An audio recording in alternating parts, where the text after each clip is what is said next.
Thank you all for coming. I think it's time to get started. We still have some people working their way in, but we want to stay as close to the time as possible, and we have a great deal to do this morning. My name is George Lopez, and I serve as the Vice President for the Academy for International Conflict Management and Peacebuilding here at the United States Institute of Peace.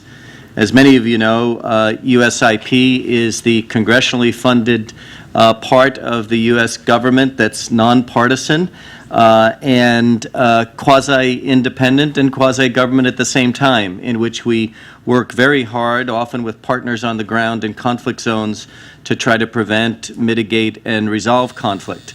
We do that often by trying to bring resources in training, education, and research to parties on the ground and meet their needs in ways that they help define. We also try to be in conversations like this with lots of folks from various agencies in town and interested folks worldwide who will tune in on webcast to try to deal with very, very important topics that are threats to peace and security that are both very upfront in terms of news of the day, but also which are cutting edge in places where people haven't thought a great deal. And that's what makes this event this morning so exciting for many of us, to be able to welcome Sarah Chayes of the Carnegie Endowment for a kind of premier seminar for her report, Corruption, the Unrecognized Threat to International Security. And I think those of you who came in saw copies of the report out there. We made copies available with Sarah's help online. It's a seminal document, and we look forward to her presentation and our commentators this morning. Let me introduce our panel to you, and I'll do that one introduction in toto, and then permit them to go and make their comments, and later we'll turn it over to you because we have some, I'm sure, people with so much experience and interesting perspectives in the room that'll be part of the conversation that we seek.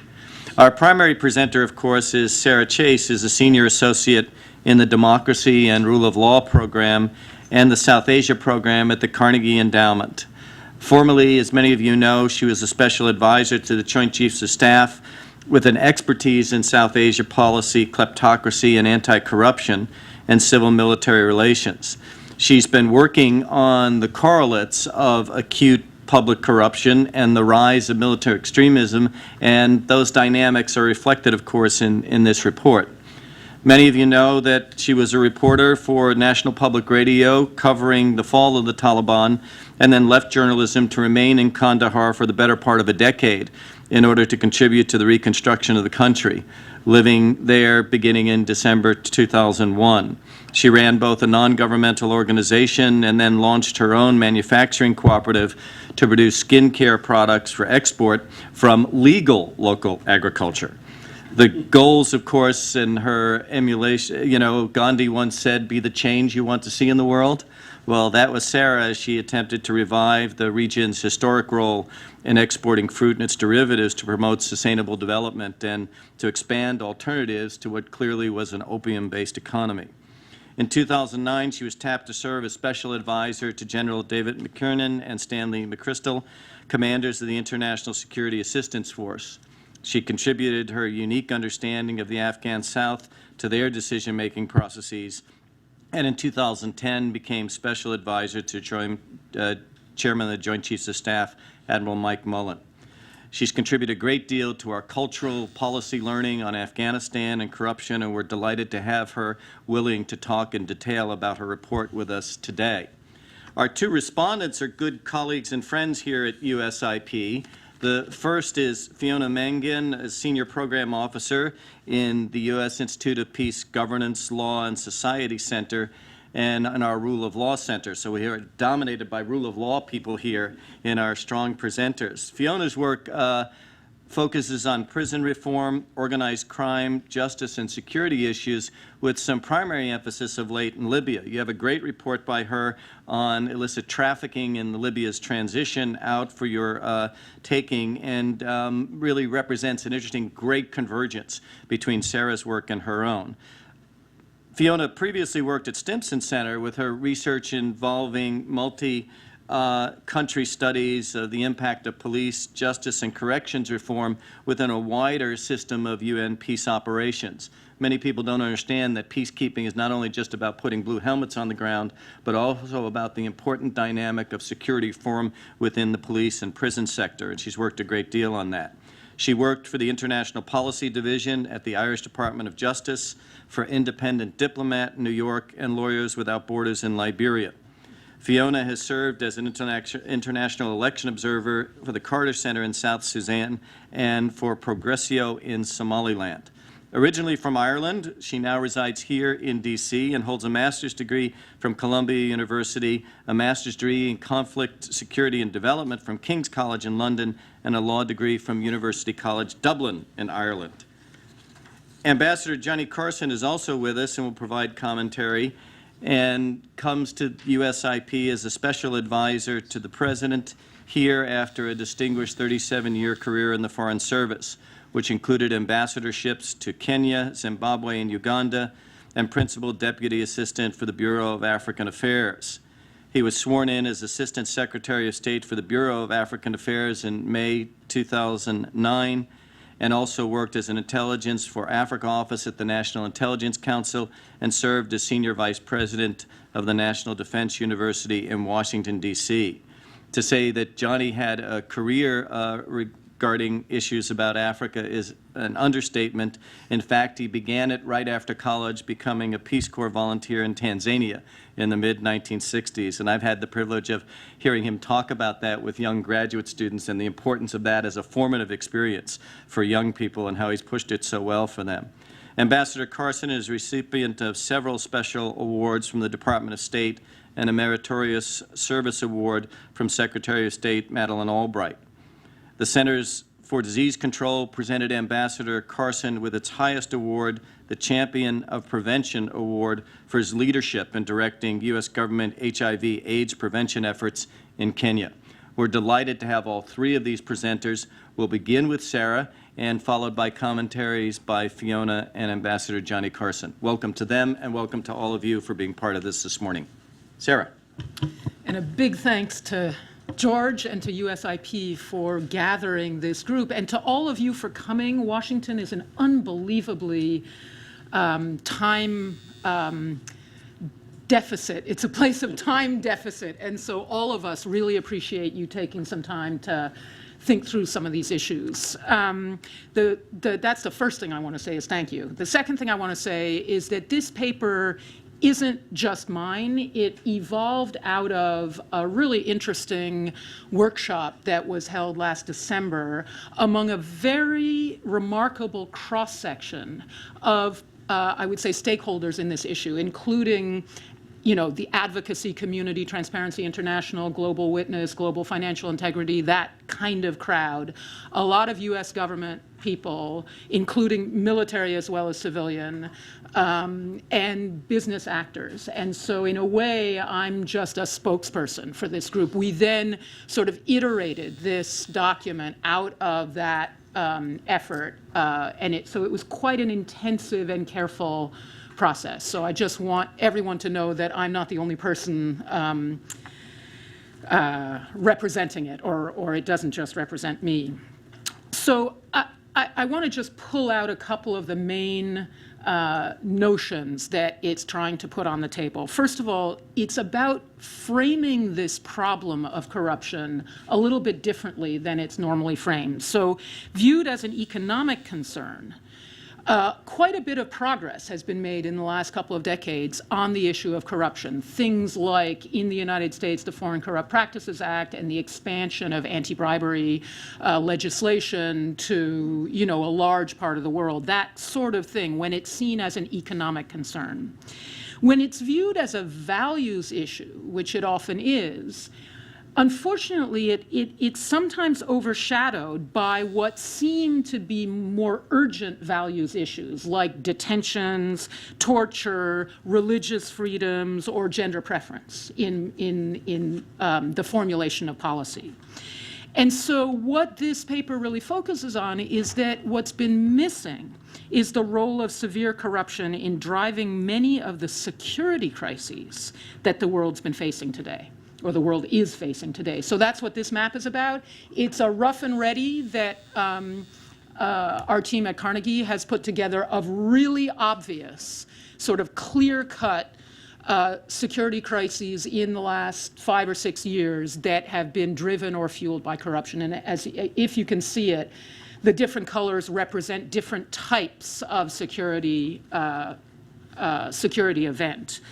And they include extremist insurgencies, and we can talk a little bit further if you want to later on about why we think that there's a causal relationship between corruption and puritanical, sort of militant puritanical religion, that it's not just a correlation.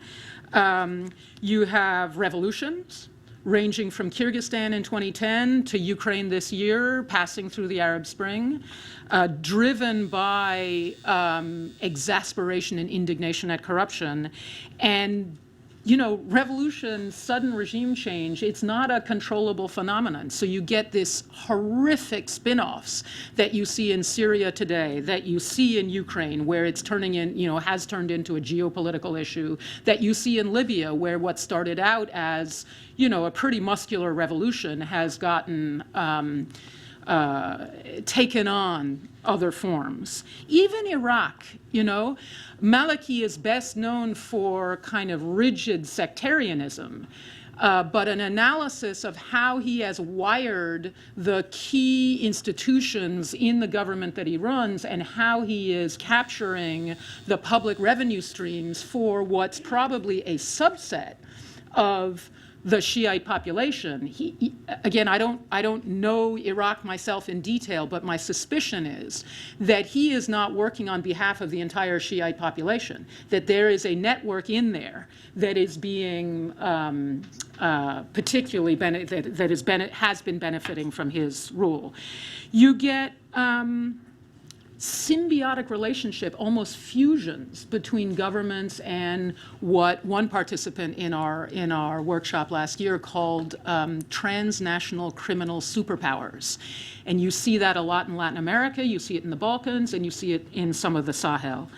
And more that we can talk about. But a really important element of all of this is that we're not talking about phenomena that exist sort of in a vacuum in these countries. Western governments and institutions, wittingly and unwittingly, are functioning as enablers for this phenomenon and are perceived as such by a lot of the populations of these countries. So we are held accountable by a lot of the people, of the victims of this phenomenon, for either enabling, supporting, or at best turning a blind eye on the depredations of these governments. So what is it that we're talking about precisely? That's sort of the next question. And as you can imagine, with a group of 30 people who are interested in this topic, we got into a lot of semantic arguments during this workshop. And I tried pretty hard to kind of let's not go down the rabbit hole of is this kleptocracy and what's the precise definition of kleptocracy, you know. So I'd like to stay away from that a little bit, but say that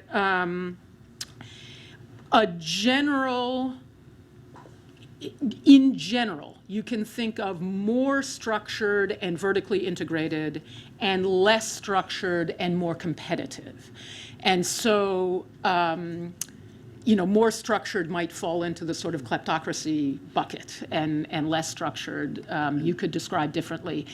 I think it's fair to say that different types of security threats emanate from these two different categories. And what I'd like to do here is just show you a couple of slides. I'm going to go back to the top.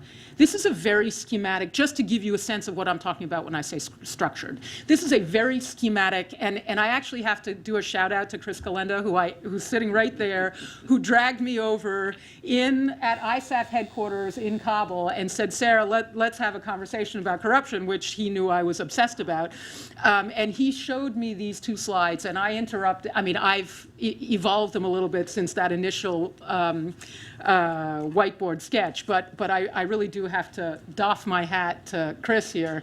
This is a very schematic diagram of a happy government, and this can represent patronage systems as well as the kind of government structure that we're used to. And schematically, we're looking at the peeps down at the bottom get taxed. The tax goes up to the center or the top, and then is redistributed downwards largely in the form either of patronage that, when it's working properly, is a redistributive function, or infrastructure, good education, great jobs for great salaries for civil servants, right, Ambassador Carson? And all of the public goods that a government is supposed to provide to its constituents, and of course the people are wicked happy, right, at the bottom. The sun shines on the people. Anyway, schematic.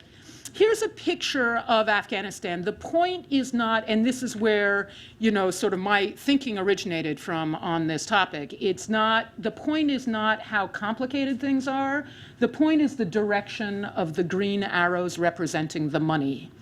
The money is going fundamentally upward in this system. And it's going upward in the form of purchase of office, of gifts and kickbacks, and extortion from the population. The other really significant point, another really significant point is donor money. Some of it bounces back to the donor country, we all know that, but the donor money represents a significant revenue stream for this system.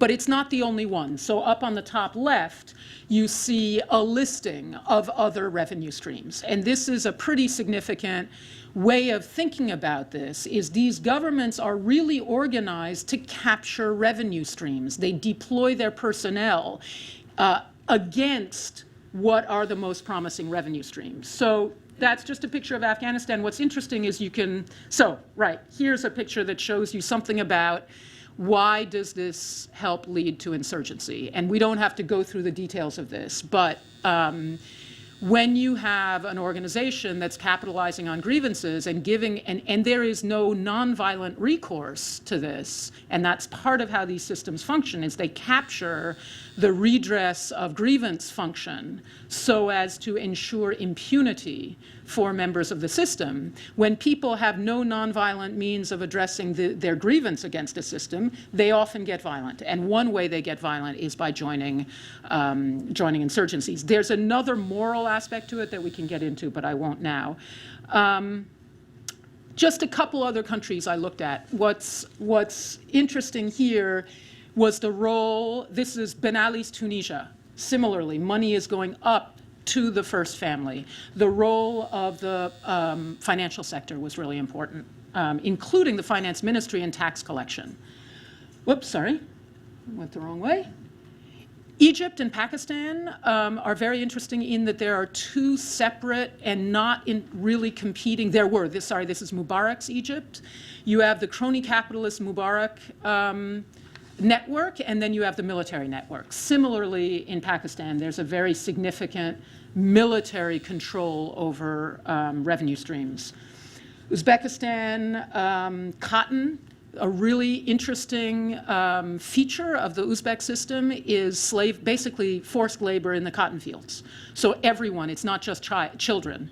As there was more and more pressure on child labor by the human rights community, basically what's happened in the last 2-3 years is the use of forced labor has transferred to adults.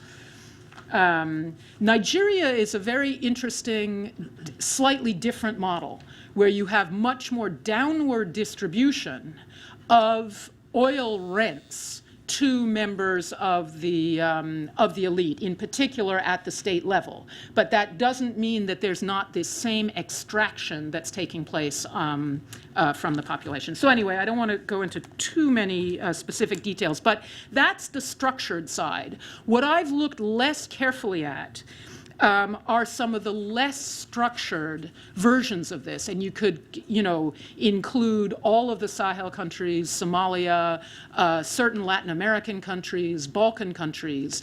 Another way of looking at this system there is more like, and Alex Duvall up at the World Peace Foundation has done a lot of work on this, looking at it as a political marketplace where there's more bargaining among political elites and less coercion on the part of the sort of top of the system.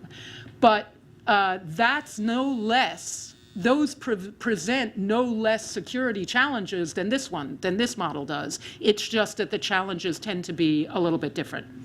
So the critical point here is that this is the system, right? And I'd like to dwell on this for a second, because corruption is often seen as system failure, as something broken in a system, or individuals who are doing bad things within a system that's fundamentally operating on behalf of the people. Sometimes it's thought of as a necessary inconvenience. Oh, corruption is just part of the culture in places like this, and it's the only way to get things done. So it's inconvenient, but it's necessary. Even sometimes it's argued that corruption is a factor of stability, because it keeps, it splits up the pie amongst competing elites. And so what this paper really is saying is that corruption is the system in this subset of countries, and that the governments in countries like this can be seen as a variety, basically as criminal organizations. They are highly effective criminal organizations that are achieving their primary aim, which is the extraction of resources for personal benefit. And that's really and governing in a way is either a means to that end or is a kind of front operation. And I would argue that this can only be seen as a factor of stability if the only players with agency are the elites. But the past 5 years have really shown that the victims have a lot of agency. And when they are driven to extremes, they join terrorist movements, they have revolutions, they really change the dynamic. So seeing this as a functioning system has serious implications as to what our approach, and that's a big R. That means people in the West, it means governments, it means advocacy groups, it means business. Currently, and let me talk about the public sector approaches for a moment first. Currently, it's usually delegated to aid agencies, right, that spend money to build anti-corruption programs, right, to do remedial efforts, technical capacity building, and things like that, or at best support civil society. And and I think we need to have a conversation about civil society and the degree to which civil society is necessary but insufficient to addressing this kind of a problem.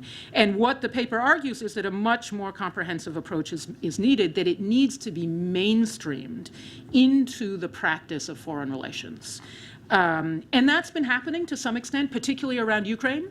So we heard the President of the United States and the Vice President really putting corruption on the table as part of, the transitional process in Ukraine. I guess my question, and I haven't looked carefully enough at what's happened in the last couple of weeks, is to what extent is the assistance that the United States is providing to the new government of Ukraine conditioned on movement in this area? To what extent is it baked into the types of support we're supplying, such as by having civil society organizations independently auditing the use of U.S. funding? And then I just offer a contrast, which is Nigeria. So, we had this horrific kidnapping of nearly 300 young girls, which has been just one in a string of really horrific actions that have been perpetrated by Boko Haram. And quite rightly, the U.S. government, with the president in the lead, got very upset about that. What I didn't hear from the president, what I heard from the president was, we'll do whatever we can to help President Goodluck Jonathan.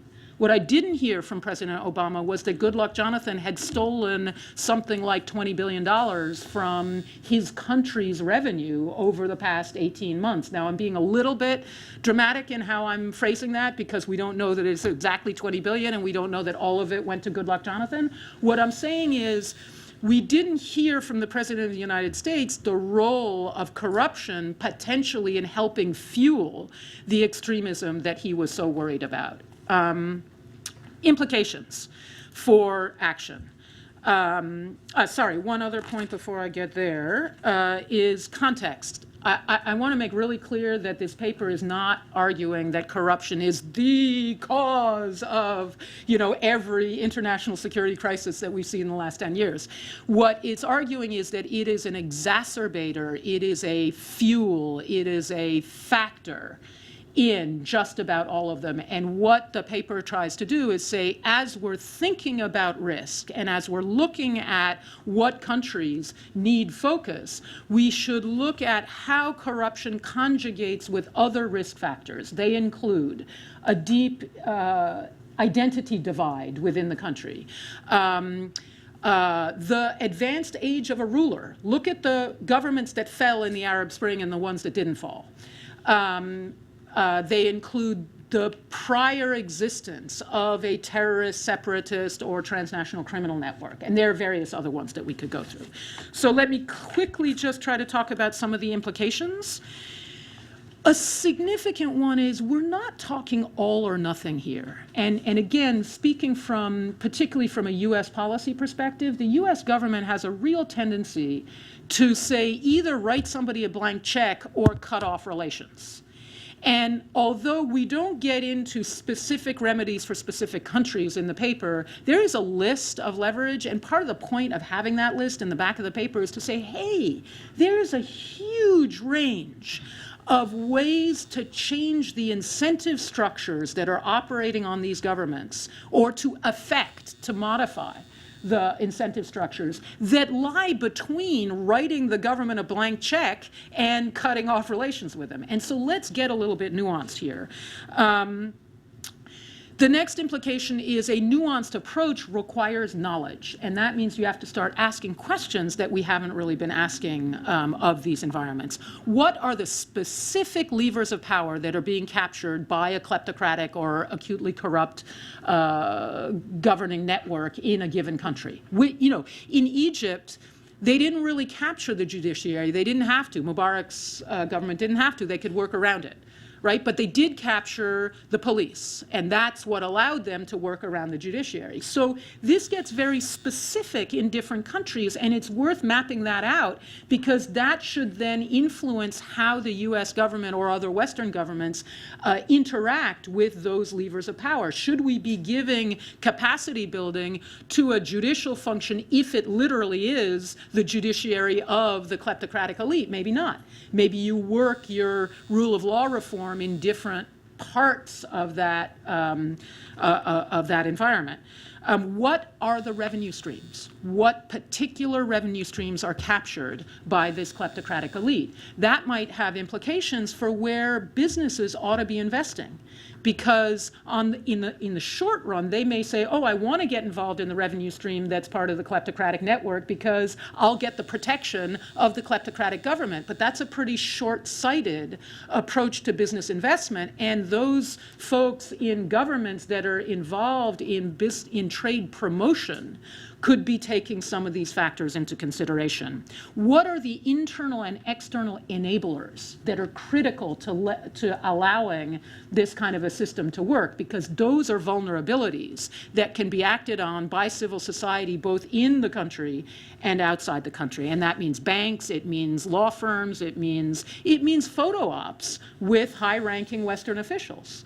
What are local attitudes toward corruption? And this is a really important one because I've heard it often told to me by Westerners that corruption is part of the culture in Afghanistan. And why are you so hyped up about it, Sarah? And this is, you're imposing your Western, idea of law and order on Afghans who just don't work this way. And I'm like, how come it's only Westerners who say that? How come I've never had a single Afghan come up to me and say, Sarah, would you shut up about this corruption thing? It's just part of how we do business.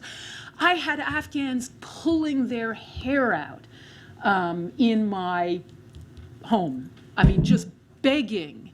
Why don't the Americans understand that they are empowering a criminal organization over us? We thought you were going to bring the rule of law to this country, and you brought a mafia. But there are variations, and I think those variations are important. When I started asking Afghans, well, what do you mean? After I got the question so often from Westerners, it seemed so self-evident to me that I had never actually asked the question of Afghans. And then I did, and I got some really interesting answers. One was a narrative. One was, well, when the district chief gets all the development assistance for himself, and he surrounds himself with armed thugs so the ordinary people can't lodge their complaints with him, that's corruption. I thought, that's really interesting.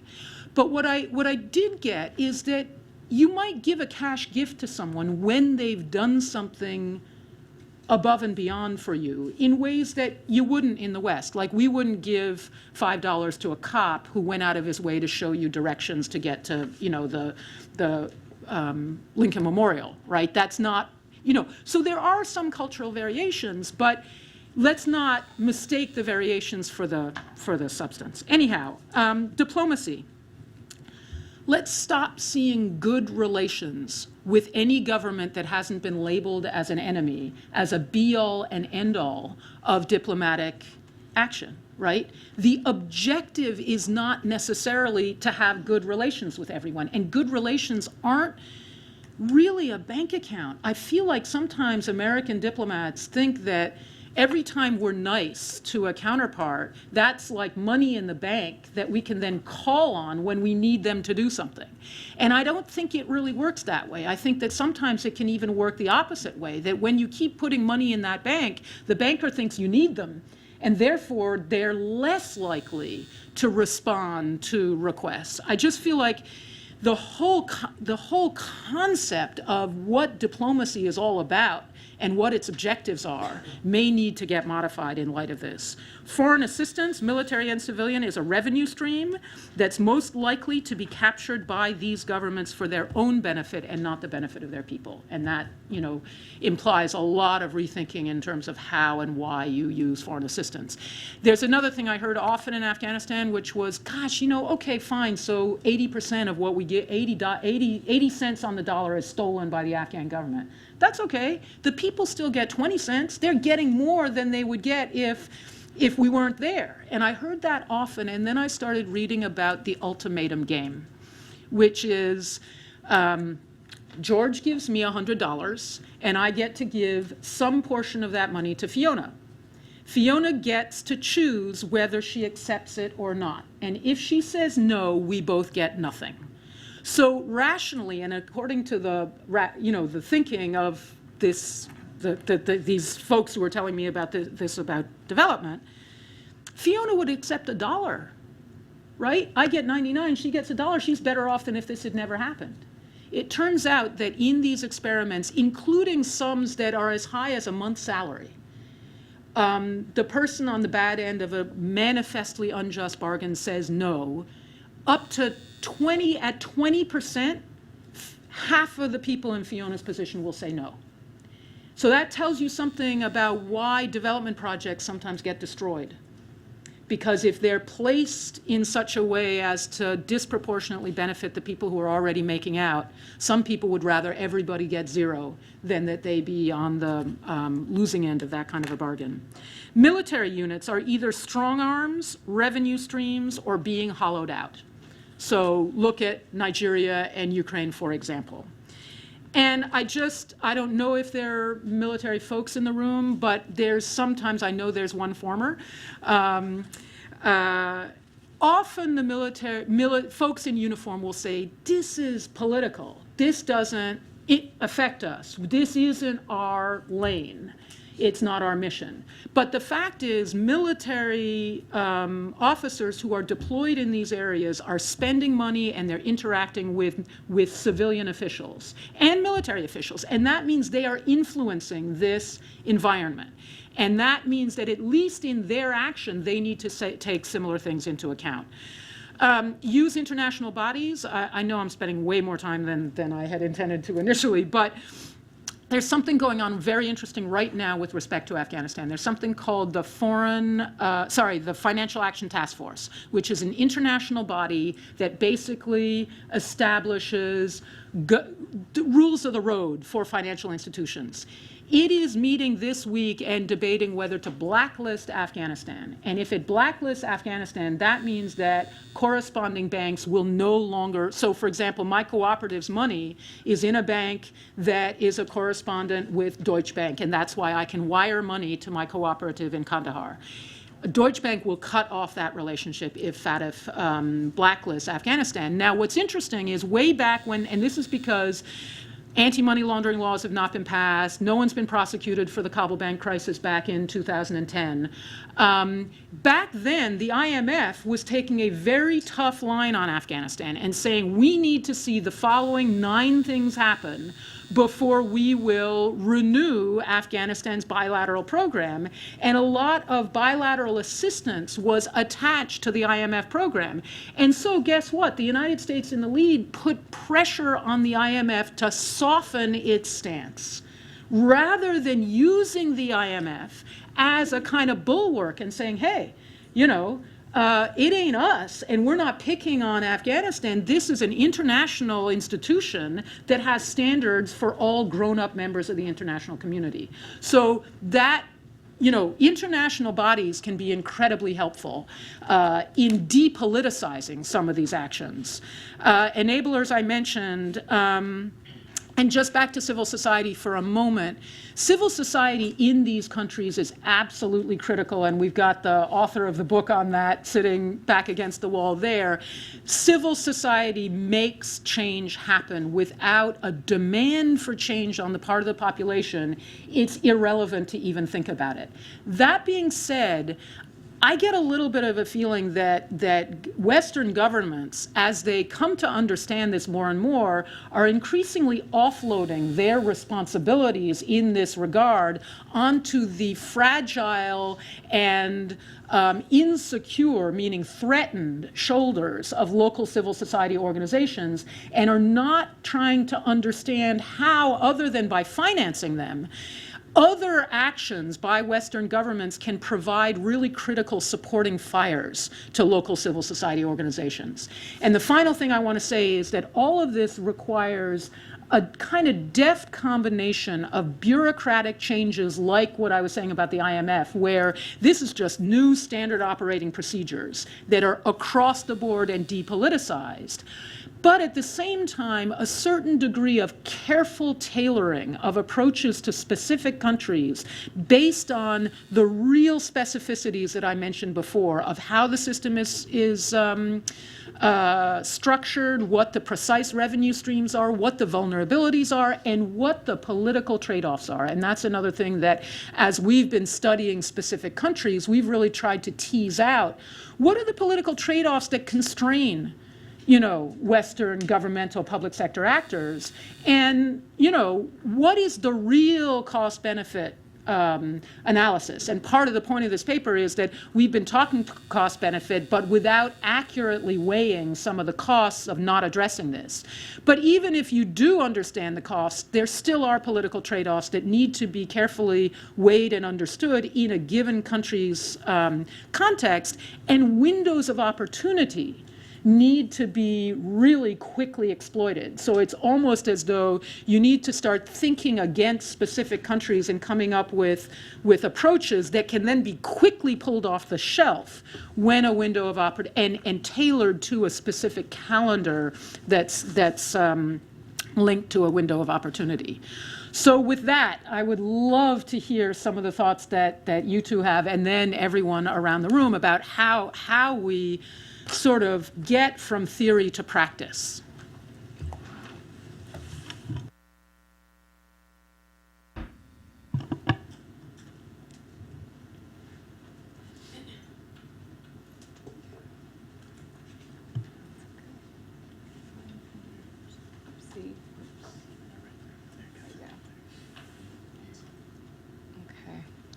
Well, first, a big thank you to George for putting this together, and Sarah for being interested enough about what I might say. It's only when I'm sitting up here that I realize that I am following this and preceding this. So hopefully the two areas and the two sort of universes of corruption that I wanted to think about in reference to Sarah's paper might be of interest. And one of them so perfectly fits Sarah's analysis and the framework that she sets out for these severely corrupt states that I kind of feel like we must have been telepathically communicating for many, many months. But just to begin, Sarah's piece is important because it not only highlights the component parts of corruption, which in many ways are the pieces that we seek to treat and address with remedial international programming, but actually addresses the potential universe of harm that is corruption, which can spin from violence, civil unrest, structured inequality, right to regime change, international armed conflict, and becoming a threat to international security. Acute and chronic corruption influence international engagement, and as Sarah said, often, they are central talking points. But when you get down to the business of bilateral engagement and dealing with acute security concerns, unfortunately, they often sort of fall off the table and get ignored as something we'll deal with later. When we'll make this deal about military assistance, and then we'll insert Leahy vetting or some such later. What I'm going to do is sort of talk about the universes that I know, which is rule of law. And I think the field of rule of law, when corruption exists in the field of rule of law, it is particularly corrosive. Because what we're talking about is that the very institutions that safeguard the state and citizens against such ills are tainted by abuse of power and lack of integrity. And when you can fight corruption, increase transparency, accountability, and build integrity through the rule of law and justice system, they in turn can kind of act as a lever for increasing integrity and lowering abuses in the rest of society. And at least they sort of give you some workable tools, because when the justice system is corrupt, you literally don't have a place to take these matters. But the first area that I thought I might look at is one of the is a mini universe of corruption within a state, prisons. And I'm not just talking about some of the prisons I've seen in DRC, and this photos from Yemen, but Baltimore and Dublin and Belfast. And there are so many different kinds of corruption that you see in prison systems. Everything from a fully corrupted criminal justice process where prosecutors, courts, judges, guards are negotiating and gaining from the release or preferential treatment of prisoners, to prison directors and penitentiary authorities taking a cut of what should be going for prisoner well-being, prison guards in positions of abuse, prisoners inflicting abuse on each other, prison gangs, and some of the abuses, unfortunately, we see also in prison health services. Recently in Yemeni prisons, almost all prison clinics I visited had expired medication in them. A sort of a mini corruption between the penitentiary authority and the Ministry of Health. Where is the money that's assigned for non-expired medication going? And these are just the sort of small things, but one of the things that struck me when I was thinking about this was actually the simplest form of corruption that I saw in a prison. And this is actually when I very, very first started getting involved in rule of law work. And it was the prison in Monrovia in Liberia, where they had to paint on the wall, pay no toilet fees, because guards were charging female detainees to go to the toilet, charging them to have visitors, charging them to talk on the phone. And it's sort of like what Sarah mentioned. In some ways, when you talk to people about this, you reason on this. This is sort of understandable. This is petty corruption. And at times you don't even chastise it. The guards themselves make so little. They're just trying to exact some money from the system. Often they're the lowest of the low in terms of professions in the country, the discards of the security sector. It's often a punishment to go get sent to be a prison director. But it is the combination of this whole sort of universe of corruption that exists in these detention centres, and the systematic way in which they're exacted that is so corrosive and so dangerous, because it is systematically weakening what is already weak. And the second sort of universe of corruption that I wanted to talk about is this recent work, and it fits so incredibly with the framework that Sarah has provided in the paper, that I thought I might sort of riff on some of the ideas and how the two models that she presents so squarely fit actually with pre-revolution and then post-revolution Libya. The Gaddafi-era Libya falls rather neatly into the first category.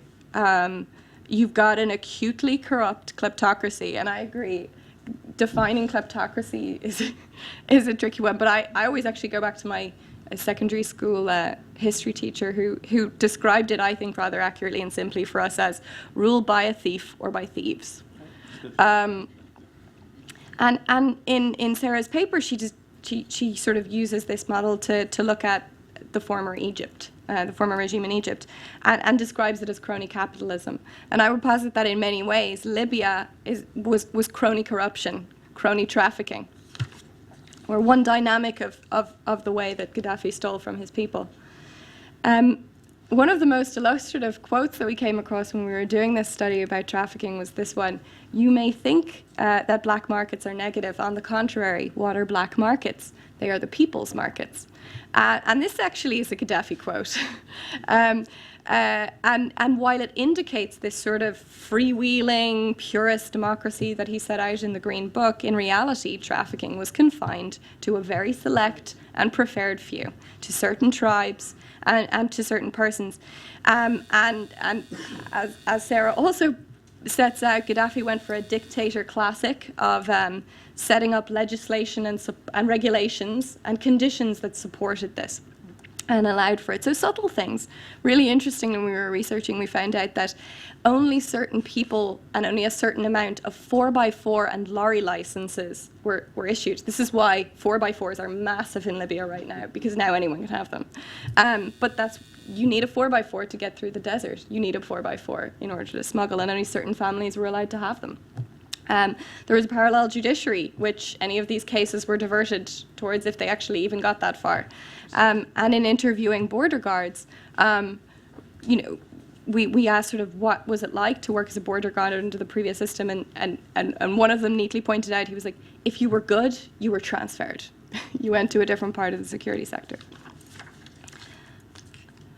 Let me see.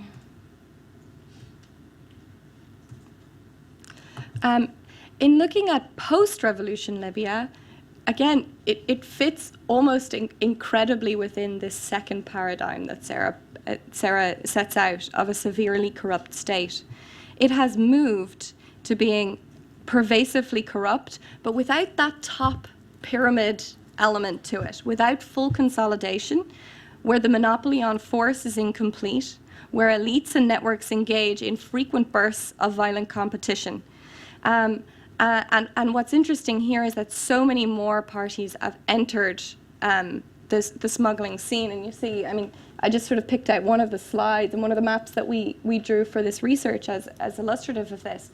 Along the western border, you see the displacement of Zintani, or of the Tuareg by Zintani. The Zintanis rose significantly during the revolution, playing an important part, and are now providing security, and also the major new player on the smuggling scene along the western border. They majorly initially displaced the Tuareg, who were one of the big losers in the revolution. But now, gradually, they realize that, the Tuareg are significantly there for many years. They know the desert, and so now are actually starting to work with them. And then on the eastern side of the southwest, and actually flowing right across to the southeastern corner of Libya, you have the Tebu. And both of these tribes who have traditionally smuggled normally transacted with a small number of families in that area. as the revolution progressed in the post-revolution period, those sort of structures of power, those influential families have sort of tipped. And so you see these violent outbursts in Seba. What's interesting is, even in the Libyan press and in the international press, a lot of it is played out as sort of continuing clashes emerging from the conflict between pro and anti-Gaddafi. And actually, when you dig a little bit deeper, they have a whole lot more to do with the trafficking networks and consolidation of routes and markets. But what I think is really interesting about post-revolution Libya is sort of, as I was describing, this ability to enter. It's actually sort of like a democratization of corruption. Exactly. One of my favorite interviewees is sort of a reformed smuggler. He's almost like a Disney character. I think they should make a movie about him. But as he describes it, Libya is now free for all and a free for all. You know, the borders are open. There's very little ability for the state to provide protection, and the mass availability of weapons and the weakening of certain tribes and families has drastically altered the smuggling scene. It's allowed many, many more parties to seek entry to the markets and to the routes, but it has also developed an evolving market for protection. And as that market for protection evolves, so does it weaken the state's ability to address and to be the sole provider of protection. The fragile government structure has no ability to compete with two interconnected criminal economies, urban markets and staging grounds, and the struggle for the control and routes in the periphery. And this is another dynamic that Sarah described of this second model, the importance of border communities and the importance and the fragility of those border areas. And so finally, what are the implications? What are the implications for state consolidation and on international security? Well, illicit resources and corruption serve as a centrifugal force from the central state-building process. As we've seen in so many countries, many of which are addressed in Sarah's study, chaos, insecurity, unregulated, uncontrolled bursts of violence become the norm and become positive for these players. Yes. Sustaining this chaos. And gradually, sections of the state become infiltrated. The other piece of the Zintani puzzle is that they're also the deputy minister of Gates and Borders, so they have the ultimate trifecta.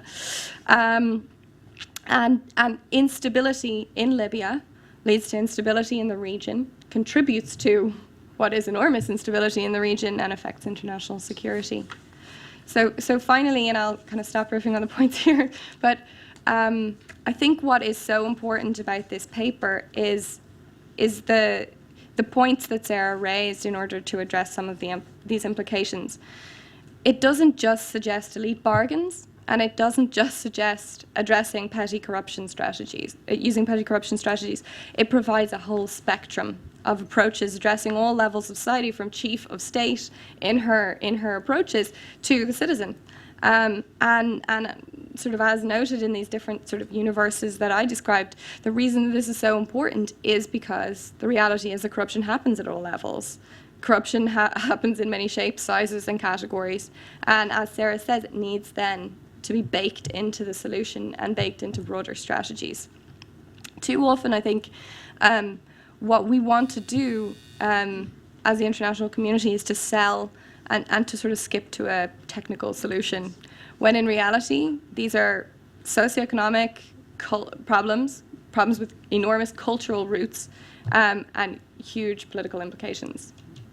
I'll stop there.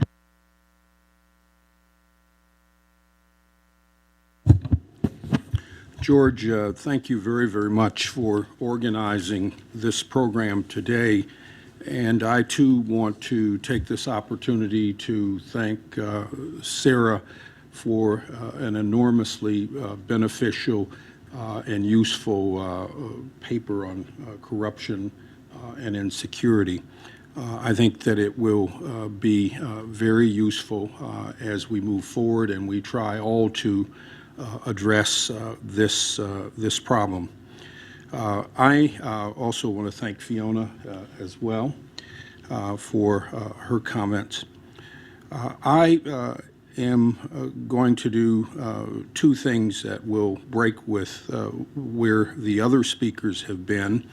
One is not to use any slides, so you'll have to bear with me as I talk.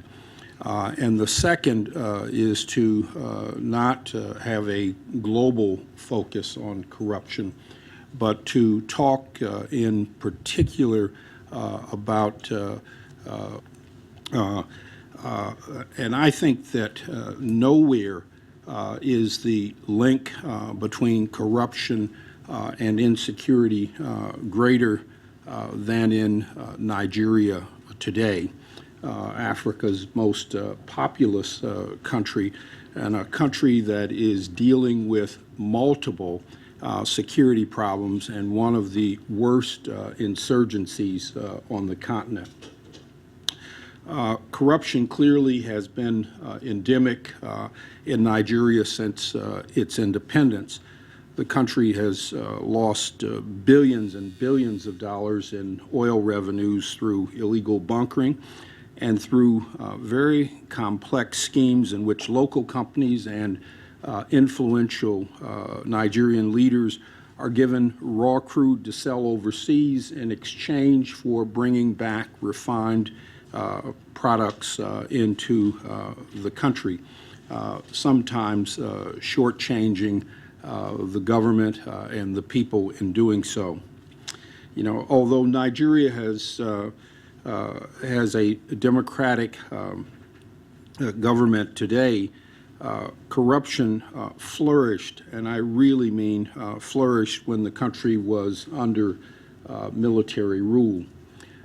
In the 1990s, when General Sani Abacha was the head of state, he reputedly stole some $1.1 billion worth of Nigeria's national wealth.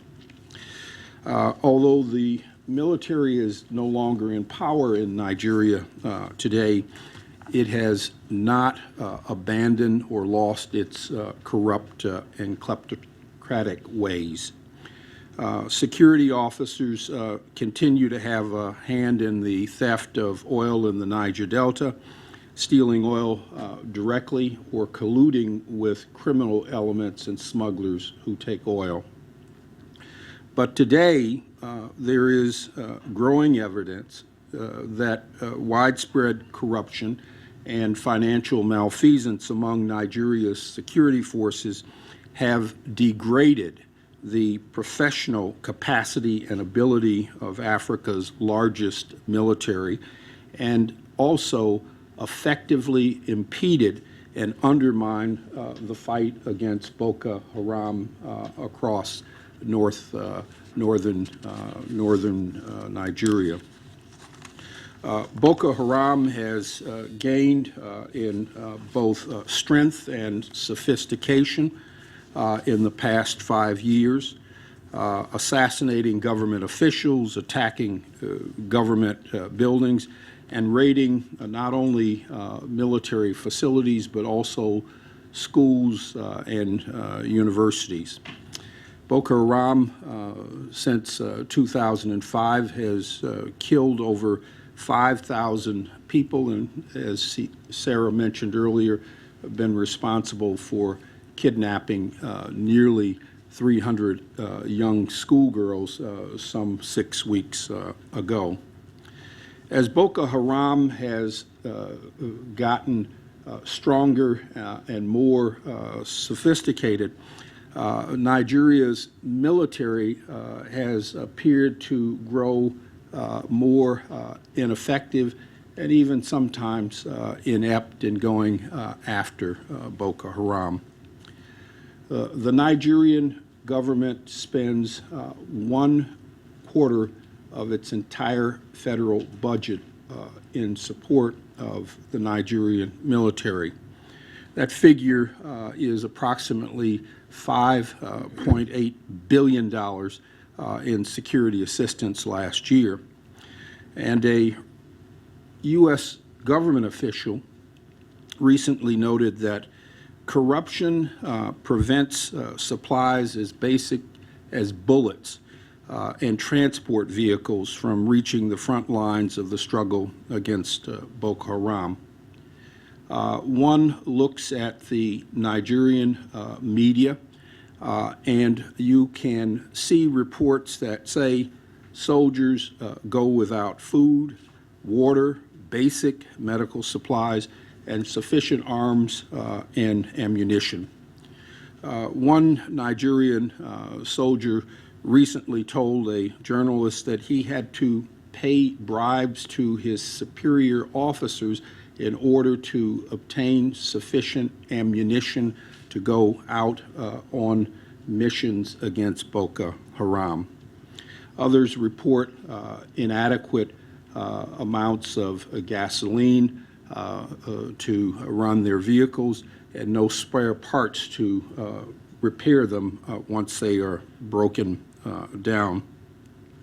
And certainly there are creditable reports that frontline soldiers are not being paid in a regular fashion, and that some of them are in fact not being paid at all. Morale across the military has fallen because of these conditions, and some rank-and-file soldiers believe that officers are using the war against Boko Haram to enrich themselves. They find that continuing the conflict also helps to personally enrich them. They believe that these officers are diverting funds intended for the soldiers, that these funds are going into the pockets and the bank accounts of officers, that they're selling military supplies, and again, making enormous profit off of this. If this is the case, then it does become justification for continuing the struggle. High-level and costly corruption and the procurement of sophisticated weapon systems can also be a problem. It was reported that drones purchased several years ago by Nigerian officials have never been operational and serviced, and there is widespread speculation that the acquisition was part of an opaque international corrupt procurement in which some official or officials took a substantial kickback for possibly acquiring outdated equipment. But what is true is that these sophisticated systems have not been used. Some soldiers have gotten angry, and some have turned against their officers.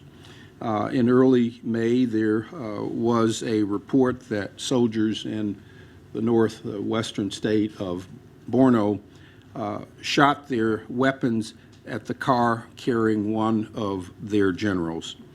This was because of grievances that they had suffered. Those who have sought to expose military corruption have been intimidated.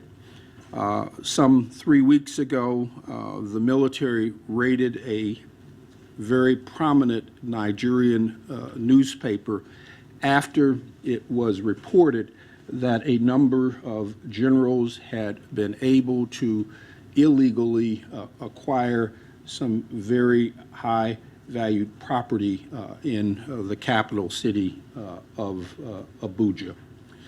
This was an indication of clear intimidation by the military against those who would seek to expose some of the things that they are doing. Given this sort of state of affairs, it's not surprising that people across Nigeria hold their security forces in very low regard. It is reported that 9 out of 10 Nigerians believe that the police are corrupt. And these are federal police. And some 45% of those surveyed said that the military is corrupt. As long as high-level corruption persists in the military, it will almost certainly impede the ability of the Nigerian authorities to get its hands around what is, in fact, becoming a very prolonged, high-intensity security situation in the northern part of that country. Let me say a little bit about some of the remedies, and I think Sarah has pointed out a number of things. The U.S. government has been one of the leaders in the fight against corruption, both in the U.S. and globally and around the world. I think the challenge is to lift this and intensify it. The United States was, in fact, the first major industrialized country to pass a Foreign Corrupt Practices Act. It was only after the U.S. passed its law that the European community and a number of our major European partners followed suit. So we have had corruption as an issue on the agenda, maybe not pursued as vigorously and aggressively as is required given the problems that corruption can have. The U.S. also has a kingpin statute on the book as well, which allows the U.S. government and its agencies to identify foreigners overseas who are engaged in corrupt activities, mostly, I might add, in drug smuggling, and money laundering, to be able to seize their assets and also to prohibit their travel to the U.S. And it has been done most notably against the family members of the president of Equatorial Guinea, where millions of dollars in U.S. real estate and aircraft here in this country were seized. And so the real thing is to look for ways to expand this out. I'm going to be a little bit simplistic in saying that building stronger democracies is one of the answers.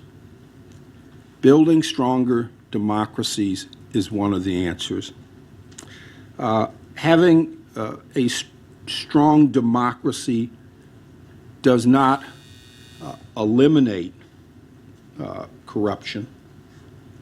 We too have our Bernie Madoffs.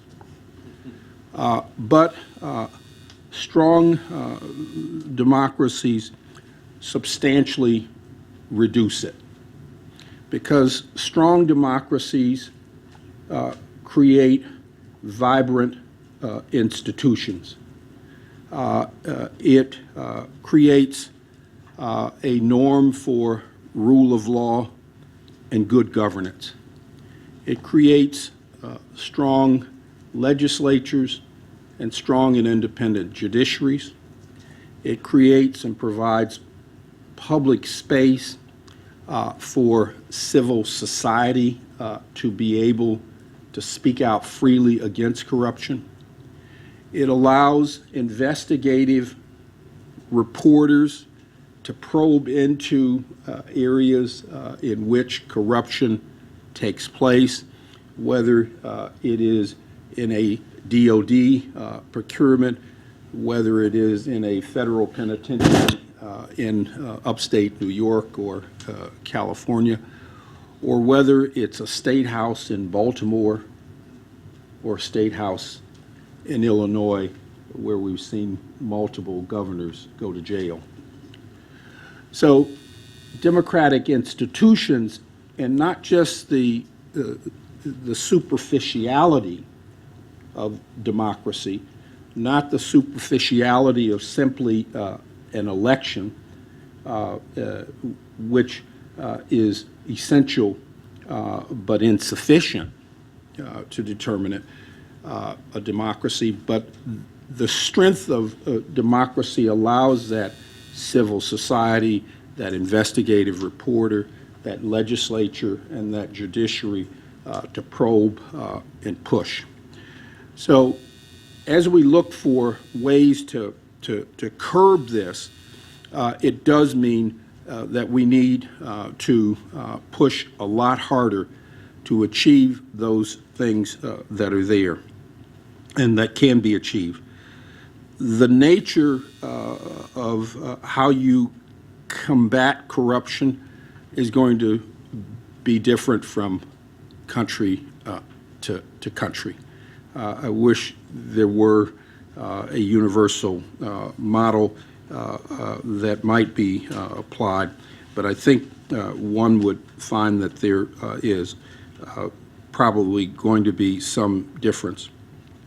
Let me conclude by noting again the link between, and I think the link between corruption and instability and conflict. Today, northern Nigeria with Boko Haram, and it's not just Boko Haram, it's the Middle Belt problem there, it's the Niger Delta problem, so they've got three insurgencies, two are intense, one less so.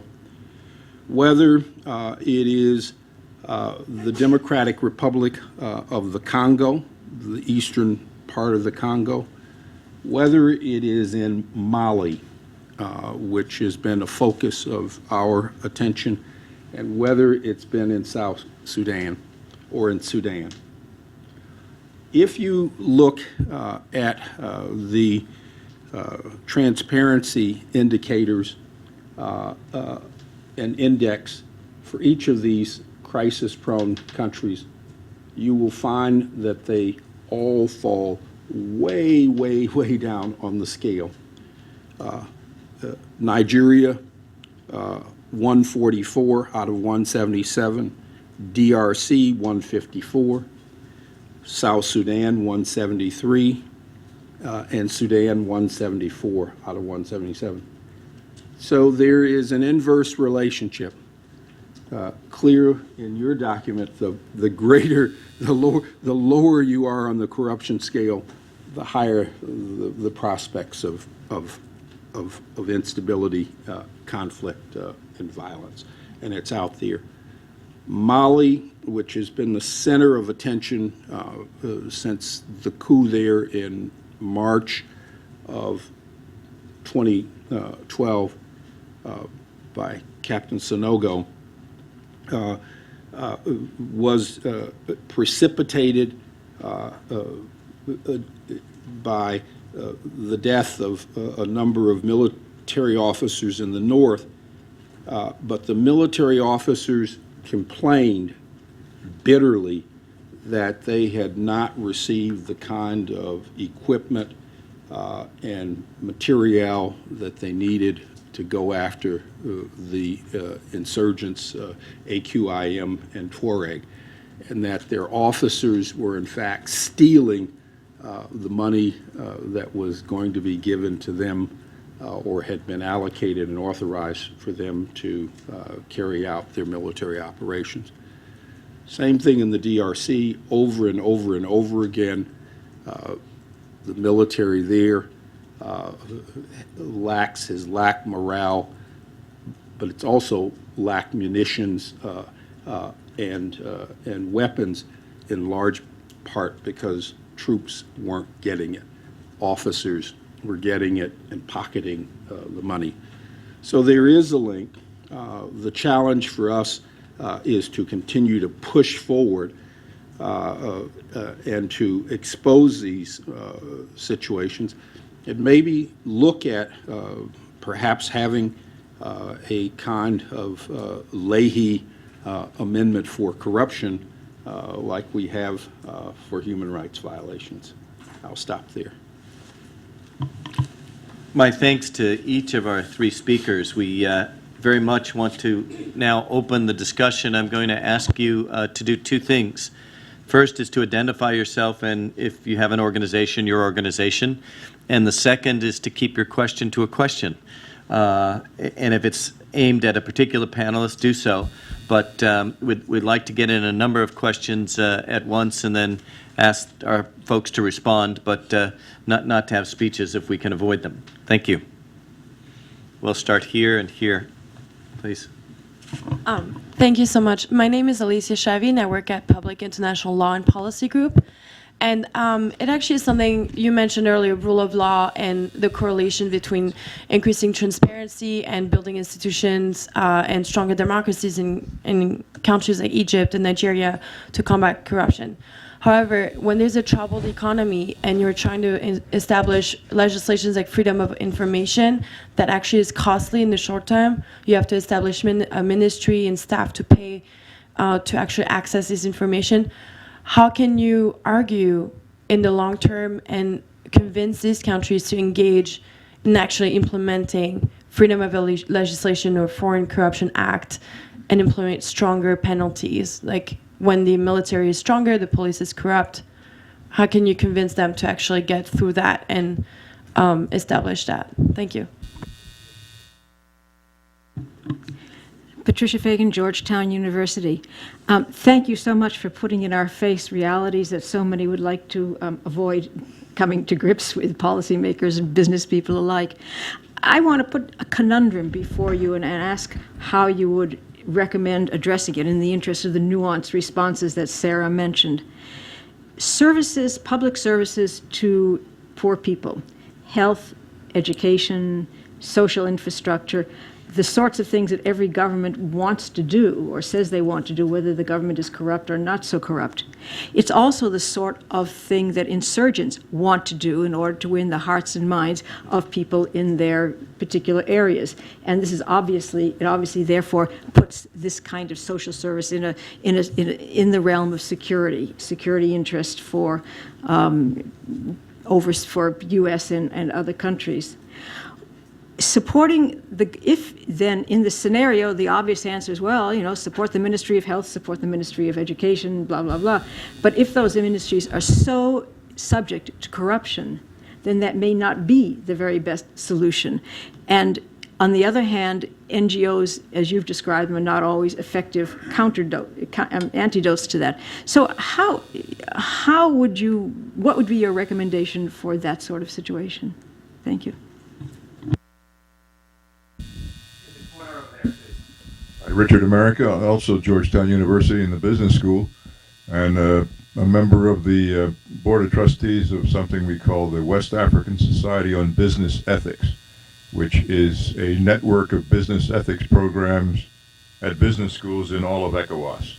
And we believe that strong business ethics education in the full-time programs, but also short courses for middle and senior managers in the public and private sector will, over a generation or so, inculcate modern professional management values, which will go against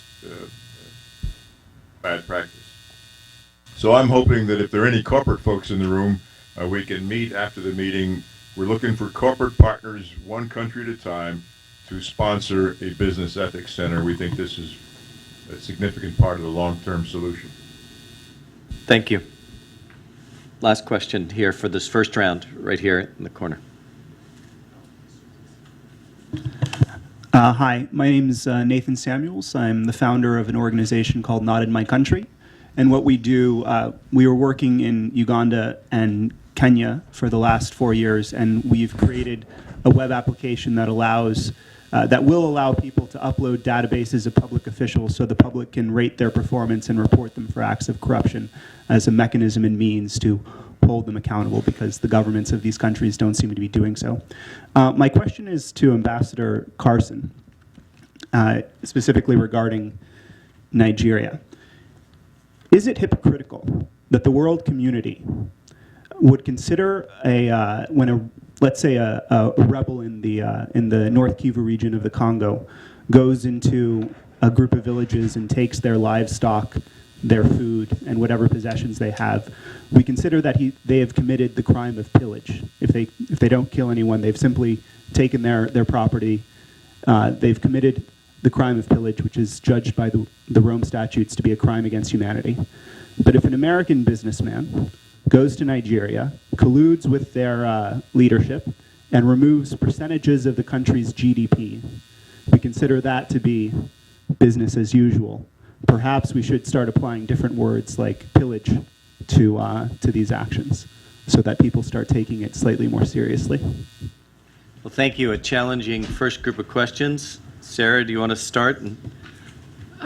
Sure. On the troubled economy, how do you get governments to spend money on transparency? I actually think that's the least of the problem. The least of the problem is that they don't have the money to spend on transparency. The real problem is they have absolutely no intention of doing that, because they are, as I said before, functioning precisely how they intend to be functioning, which is as a very effective revenue extraction organization.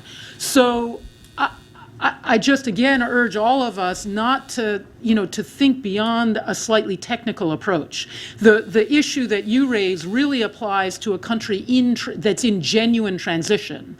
For example, a Tunisia or a Ukraine, when here are countries whose populations have really put this issue on the table and are demanding a new way of functioning on the part of that government. Then you might have economic factors. I mean, Ukraine is in a colossal economic problem. Do they have the money to spend on transparency issues? But as I say, I think the much larger problem is we're focused on transparency almost mechanisms, as though the problem is just that the country isn't transparent enough, whereas in fact it's a much more structural problem. Public services, again, I'd argue similarly, most of these countries do not wish to provide public services to their populations. The provision of public services is again a revenue stream. So interestingly, in Afghanistan, education and health, where the ministries, we were focused on, the international community was focused on the ministries, and all kinds of sort of good practices were developed inside the ministry in Kabul. But when you got to the hospitals and schools out in the towns and villages, medicine is being sold on the black market, teachers aren't in the schools, and things like that. So how you then reshape assistance efforts is, I think, one of the deepest implications of this. And so clearly, any help to ministries has to be very closely tied to performance indicators, not expenditure indicators, but outcome indicators. Norway is extremely strict about its provision of financial aid, so that they build clauses into payback clauses into all of their contracts. Their standard operating procedures are: if financial irregularity is seriously suspected, aid is suspended. If it's substantiated, aid is cut off to that program, and countries pay back. And they get countries to pay back, like Uganda. I mean, they've actually made this work. And then there's a remedial issue. So you get, if you take serious remedial steps, then you get the money. So it's really about, or you get the program restarted. It's about changing the incentive structure as much as it is who do we work through. Because I think your question is a very good one in terms of if international organizations or donors are working through non-government bodies, very often you get what are called gongos, right? Government organized, non-government organizations that become a cutout, a kind of beneficial owner for the government in capturing that stream. On pillage, right. I mean, that's part of what, and you're talking Nigeria in particular and Western involvement with the resource companies, but that's kind of what this is all about, is we need to change the vocabulary here a little bit, and we need to, I mean, this paper focuses on corruption as a driver of insecurity. A whole other way of looking at it is corruption as a gross violation of human rights. And when you talk to human rights advocates in a lot of these countries and you say, how do you think about, I mean, what would you think about labeling corruption as a gross violation? And I've had people practically put their arms around my neck and say, oh my God, Americans always come here and talk about child labor or talk about detentions, but all of that is in support of this corrupt network. So Tunisia's transitional justice law has jurisdiction over economic crime. It's, I think, the first one passed to do that. Sorry, that was very long answers.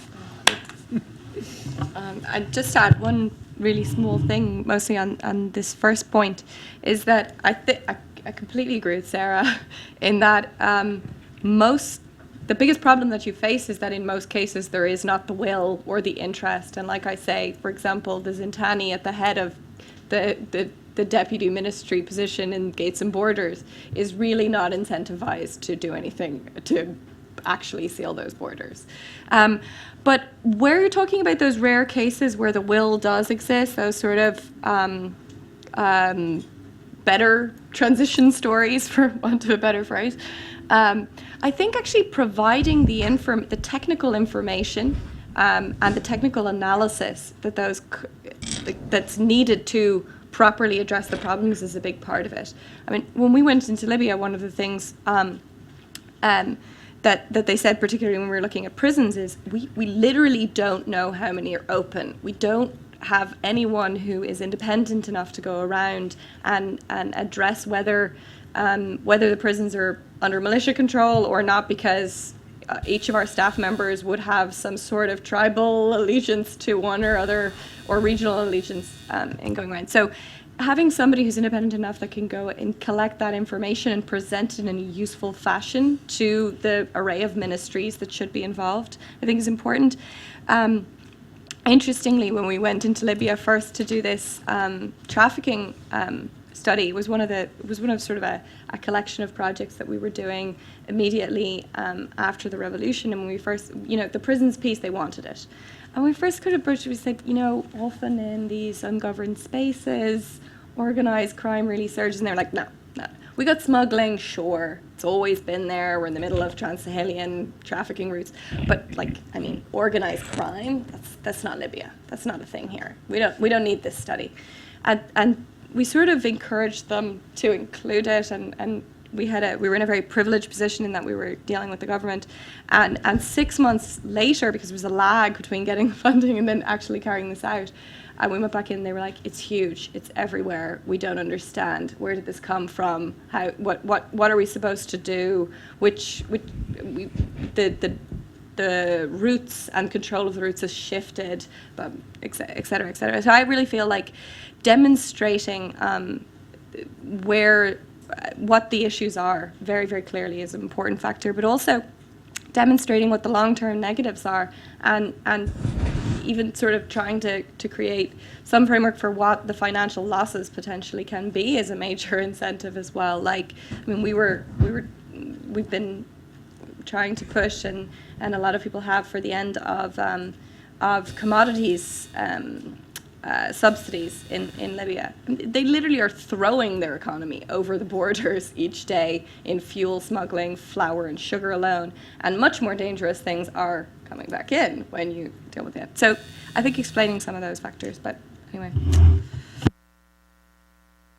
I won't try and go through. I think Nathan raises an interesting point. I have a slight disagreement with Sarah on how to approach it. I don't think that we do ourselves any good by trying to lump all the evils of the world under the most egregious evil as defined that day. I think that there is a difference between the economic pillaging that goes on in the eastern Congo, and it should indeed be punished under some kind of a statute. Most appropriately, if there were sufficient government authority in the East, it wouldn't come under the jurisdiction of the international community, but under the justice system of the DRC Congo, and that would be ideal. But in the case of American businessmen who may be involved in what are questionable or illegal transactions in a place like Nigeria, I think that there is a statutory responsibility for any State Department officer who has creditable information or evidence that an illegal wrongdoing is occurring to report that to our FBI and federal law enforcement so that they can in fact be investigated and potentially prosecuted and potentially jailed under the Foreign Corrupt Practices Act. And I think that statute has proven effective in deterring many of the most egregious and overt sorts of things that have gone on in the past. And again, I would say that if in fact these sorts of things are going on, there should be more investigation and more effort to find them and punish them under that statute rather than trying to enlarge what they might be doing under an ICC statute for which we are not internationally or domestically bound. Let's go to a second round. Mike, you were first, then Maria, then we'll come around here. So those two to start with. Mike. Thank you very much. Thank you very much, George. George and I are working on a book called Overlooked Enemies of Peace, and it's about strategies for subduing illicit power structures. So, Sarah, you've done us all a great service by putting this issue on the agenda and calling to attention the fact that this menace is a real security challenge. Mike, I'd like to pick up where you left off, turning theory into practice, and not intentionally being provocative, but maybe part of the challenge in getting a response to the issues that you put on the table is the term corruption itself, because corruption exists everywhere. So my question essentially is, when does it cross the threshold to become a security challenge? And I know you didn't want to get into definitions, but you talked about being two types. One was more structured and one was less structured. I don't really want you to have to get into the distinction between the two, but it seems that you said is the system. And so it seems that the essence of the problem is that when it becomes a criminalized political economy. So, how would you then distinguish between run-of-the-mill corruption and corruption we, the policy community, the military, et cetera, must attend to, must address? And in S4, as you know, they didn't call it corruption, they called it criminal patronage networks. So how can we compel action by giving it a term that requires us to pay attention to it? Maria Stephan here. I'm with the U.S. Institute of Peace and the Atlantic Council. And thank you, Sarah and team, for pulling together a really important report, which hopefully will be read widely. I guess just to comment a little bit, your point about civil society is very well taken. And obviously donors should not offload responsibility for dealing with corruption to fragile civil societies. But at the same time, I think it's important to distinguish what you mean about civil society support. And I think there's a big difference between the traditional models of throwing a lot of money at the same 10 English-speaking NGOs in a particular country who exist to survive on Western funding, and actually providing assistance to civic groups to do mobilization, to put pressure on corrupt power holders, and to educate populations to mobilize, to build coalitions for change. And I think part of the solution and part of the toolkit, as you're thinking about developing, has to be how to do this type of support better. And I think why this is important is for ordinary people in these countries, they have to be able to see an alternative between doing nothing and suffering and taking up arms. And I think the more people are aware of how they themselves can organize, mobilize, devise creative nonviolent tactics to put pressure on nodes of corruption, this at the end of the day is a sustainable, I think, remedy, and one that's not as reliant upon fickle donors as it is on the skills, knowledge, and know-how of local populations. So I would just implore a bit of a more nuance when it comes to civil society approaches. Thanks. I have an array of hands here. 1, 2, 3. Do that. Yeah, my name is Adib Yusuf from George Mason University, PhD student. George, I still recalled and remember your wisdom. Your wisdom, you said that the corruption is the real enemy for peace is corruption and crimes. With Sarah's presentation, I really like it, and it resonates with what you said the other day. So these people that they corrupt the money from Africa, from different parts, the money end up either in the Western countries or in other donor countries. My question is how the Western countries accept the money first, and then how we deal about it. Thank you.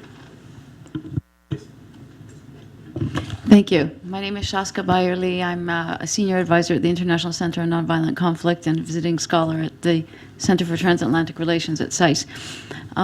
Sarah, thank you for referring to my research and book, which was funded in part by USIP, and on organized citizen campaigns and movements that are effectively targeting corruption. I have a question about misconceptions.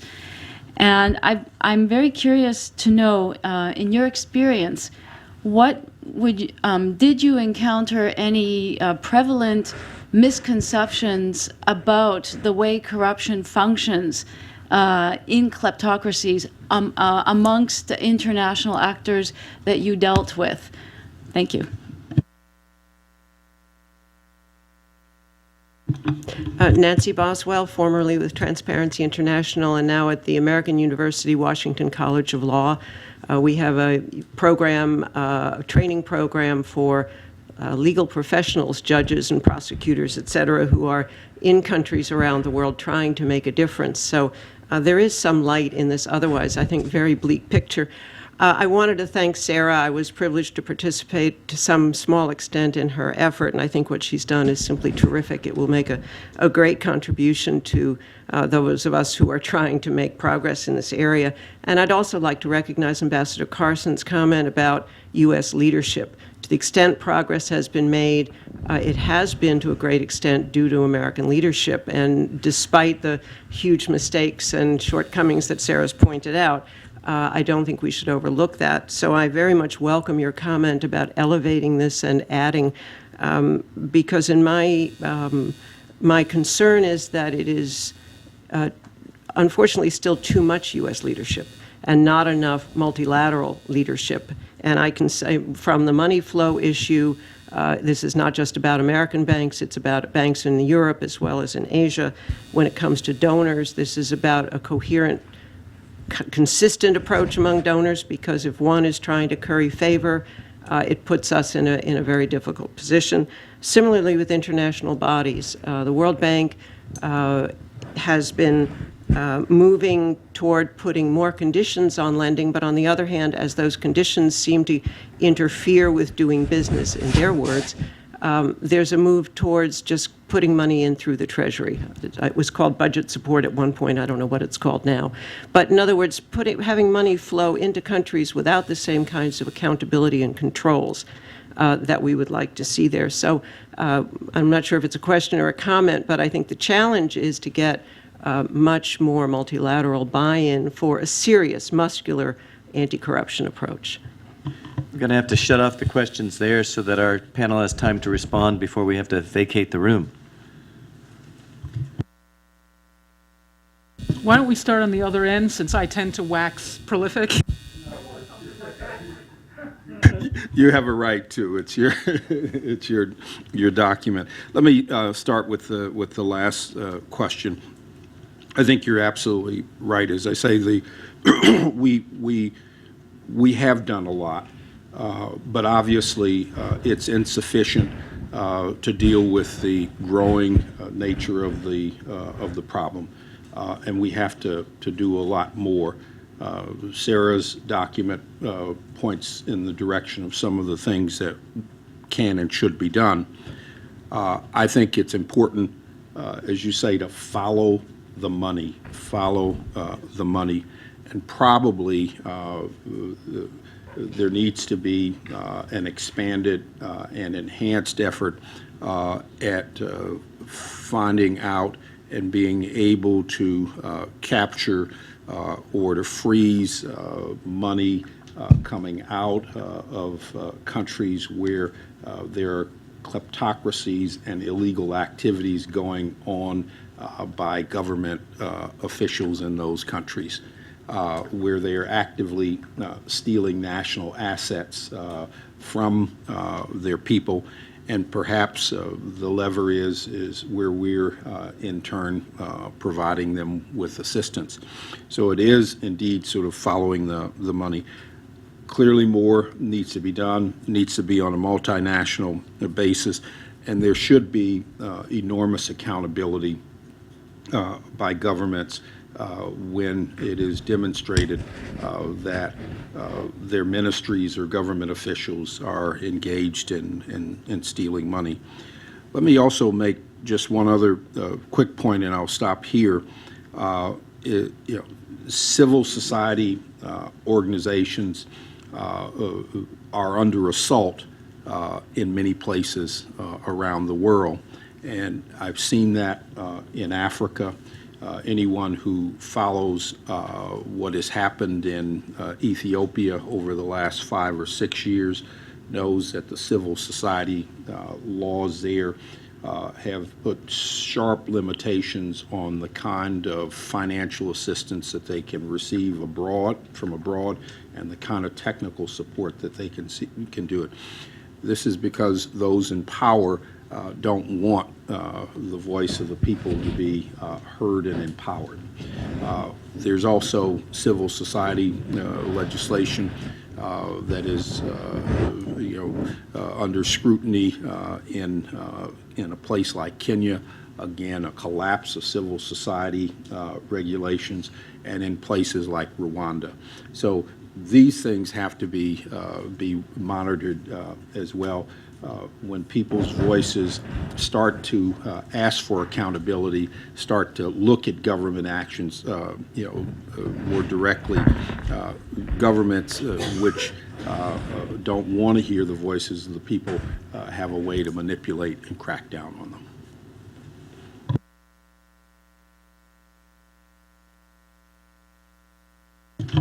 One quick one back on pillage. I do agree with you, actually, in terms of the technical legal approach.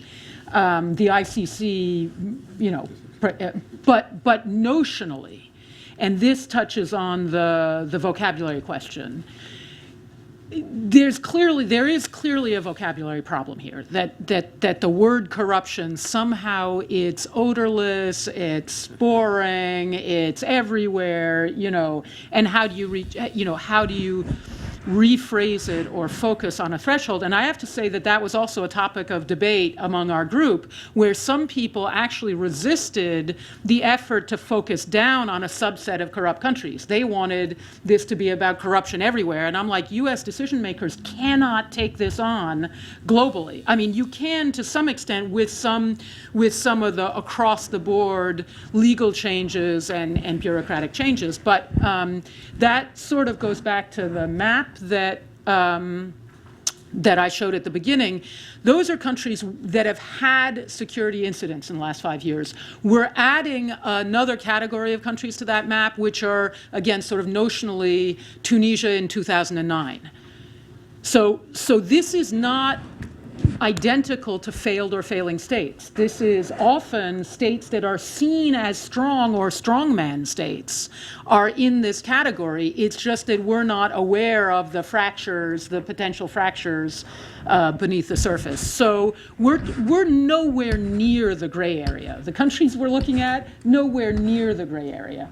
And the types of practices are nowhere near the gray area. But what do you call it? I happen to disagree when it evolved in Afghanistan with criminal patronage networks because of this issue of patronage, that actually patronage, when it's a broad, healthy form of patronage, which does exist in a lot of societies, where those who are higher up on the food chain owe things to people lower down in the food chain, and that's a cultural expectation, that can function in a non-abusive way. So anyway, without getting into the vocabulary debate, there is definitely something about the word corruption that turns on the snooze button that we need to address. How money ends up in the West, I mean, that's one of the big things that we're really talking about. What are the enablers?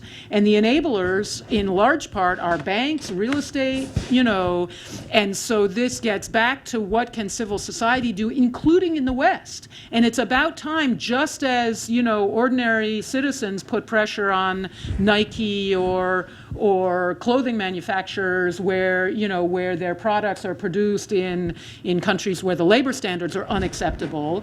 It's not okay for banks or for big law firms on the Equatorial Guinea, I think, case.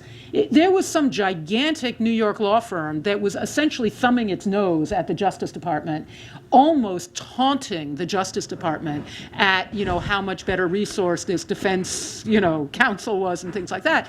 So that's got to be part of reputational risk for companies in this country, and the ability to bring cases needs to be a little bit easier. At the moment, beneficial ownership and banking secrecy still, more work is needed in that regard. On Maria's point, absolutely, and I actually think that that's a modification that's needed to spell out that there are other types of civil society approaches that are broader and more mobilizing, that also need, I think, to work on the issue of converting dramatic change into a new, how do you get from the kind of mobilization that brings down governments to the kind of mobilization that builds a more responsive structure afterwards? And also, as I say, what are the other supporting actions other than providing material resources to groups like this, providing strategy or, helping them develop strategies, helping them expand their views of what they can do to interact with this situation, but also what are the other types of leverage that foreign governments can apply in support of these types of movements? And have I missed anything significant?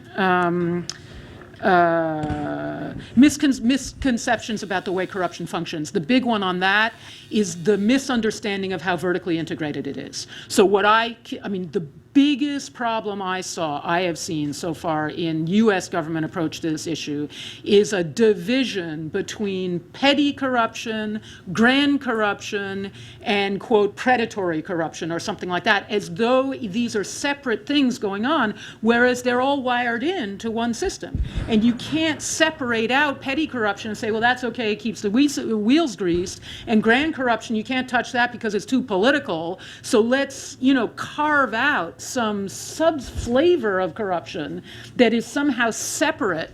We've got to understand that these are systemic, and that's, to me, the biggest, that the cop on the street is paying a kickback to his superior and on up to the Minister of Interior. Well, I'm sure I share with the audience how stunningly quickly 2 hours has gone in this conversation, and thank you for your participation. Please join me in thanking our panelists for really a stimulating session.